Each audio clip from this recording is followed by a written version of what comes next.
प्रश्न। आप ईश्वर का जिक्र कभी नहीं करते। क्या आपकी शिक्षाओं में उसका कोई स्थान नहीं है? कृष्णमूर्ति। आप ईश्वर के विषय में बहुत चर्चा करते हैं ना? आपकी किताबें इससे भरी हुई हैं।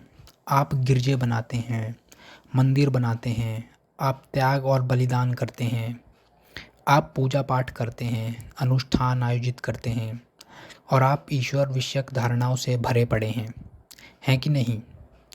आप यह शब्द तो दोहरा लेते हैं, पर आपके कर्म तो ईश्वरीय नहीं हैं या हैं?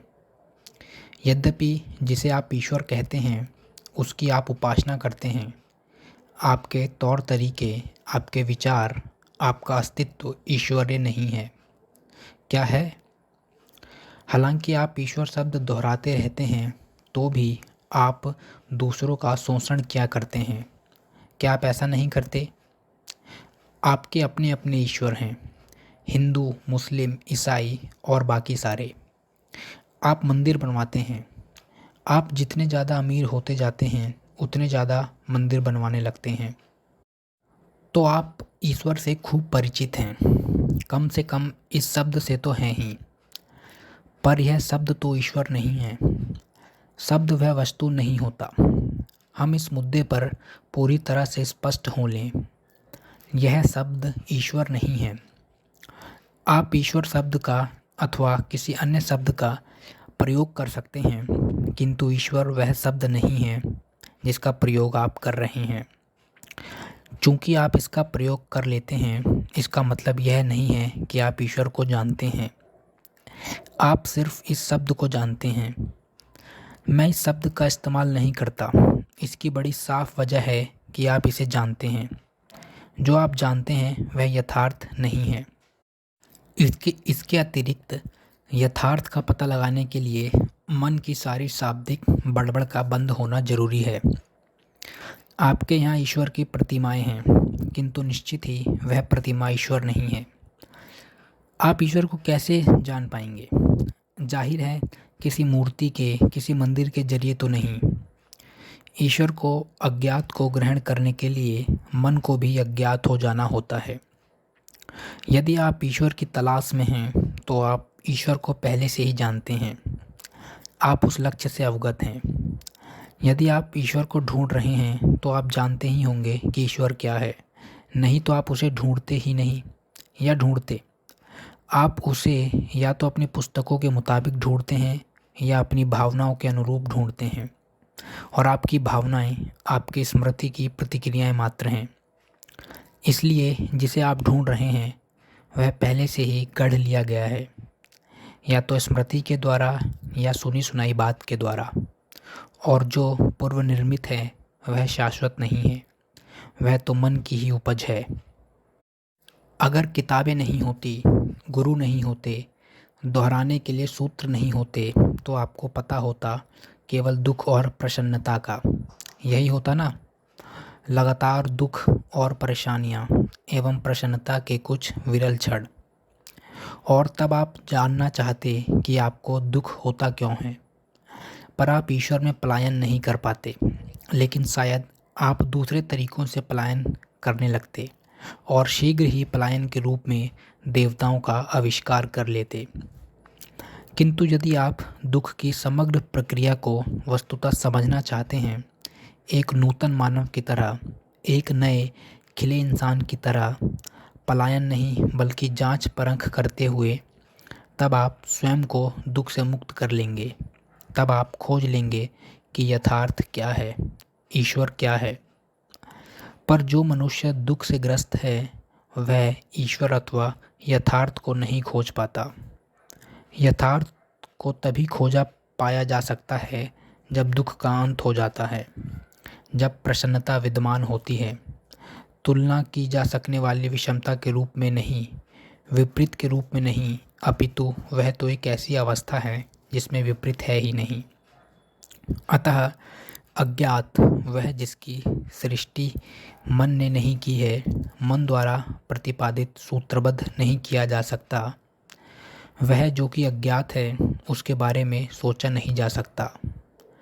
जिस क्षण आप अज्ञात के विषय में सोचने लगते हैं, यह ज्ञात ही होता है। निश्चित ही आप अज्ञात के विषय में विचार नहीं कर सकते। कर सकते हैं क्या? आप विचार केवल ज्ञात के बारे में ही कर सकते हैं। विचार की गति ज्ञात से ज्ञात की ओर ही होती है, और जो ज्ञात है वह यथार्थ नहीं है। तो जब आप सोचते और ध्यान करते हैं, जब आप बैठ जाते हैं और ईश्वर के विषय में विचार करने लगते हैं, तब आप उसी के विषय में विचार कर रहे होते हैं जो ज्ञात है। वह समय में है, वह समय के जाल में आबद्ध है, अतएव वह यथार्थ नहीं है। यथार्थ केवल तभी अस्तित्व में आ सकता है जब मन समय के जाल से मुक्त हो जाता है। जब मन सर्जन करना बंद कर देता है तब सर्जन होता है। तात्पर्य यह है कि मन का पूर्ण रूपेण स्थिर होना, निश्चल होना जरूरी है, लेकिन वह उकसाई गई तथा सम्मोहनजन्य स्थिरता नहीं होनी चाहिए। वह तो मात्र एक परिणाम ही होगी। यथार्थ का अनुभव करने के लिए स्थिर बनने की कोशिश करना पलायन का ही एक और रूप है। शांति, स्थिरता तभी होती है जब सारी समस्याएं समाप्त हो चुकी होती हैं। जैसे समीर के थमने पर सरोवर शांत हो जाता है, वैसे ही मन स्वाभाविक रूप से मौन शांत हो जाता है जब बेचैन करने वाला विचारक नहीं रहता। विचारक के अंत हेतु वे सभी विचार जिनका वह निर्माण कर रहा है सोच लिए जाने जरूरी हैं। विचार का प्रतिरोध करने से, उसके खिलाफ प्रतिरोध खड़े करने से कुछ होने वाला नहीं है, क्योंकि सभी विचारों को अनुभूत कर लेना, महसूस कर लेना आवश्यक है। जब मन स्थिर प्रशांत होता है तो यथार्थ वह अनिर्वचनीय प्रकट होता है। आप इसे निमंत्रित नहीं कर सकते। इसे निमंत्रित करने के लिए तो आपका इसे जानना जरूरी होगा, और जो जाना हुआ है, ज्ञात है, वह यथार्थ नहीं है। अतः यह आवश्यक है कि मन सरल हो, विश्वासों से, कल्पित धारणाओं से लदा हुआ ना हो। और जब स्थिरता होती है, जब कोई इच्छा, कोई ललक नहीं रहती, जब ऐसी स्थिरता सहित जिसे प्रवृत्त नहीं किया गया है, लादा नहीं गया है, मन खामोश होता है, तब यथार्थ का आगमन होता है, एवं वह सत्य है, वह यथार्थ ही एकमात्र रूपांतरकारी तत्व है। केवल यही वह कारक है जो हमारे अस्तित्व में, हमारे दैनिक जीवन में एक आधारभूत आमूल क्रांति ले आता है, और उस यथार्थ को पाने के लिए उसे खोजना नहीं पड़ता, बल्कि उन कारकों को समझ लेना होता है जो मन को उद्वेलित, बेचैन करते रहते हैं, जो खुद मन ही को क्षुब्ध, अशांत कर दिया करते हैं। तब मन सरल, मौन, स्थिर होता है। उस स्थिरता में वह अज्ञात, वह अविज्ञ आविर्भूत होता है, और जब ऐसा होता है तो आशीर्वाद होता है, स्वस्थिति होती है। उम्मीद करता हूँ आपको समझ में आया होगा, और अगर वीडियो अच्छी लगी तो चैनल को सब्सक्राइब करें और वीडियो को लाइक करें। And finally thank you for your valuable time.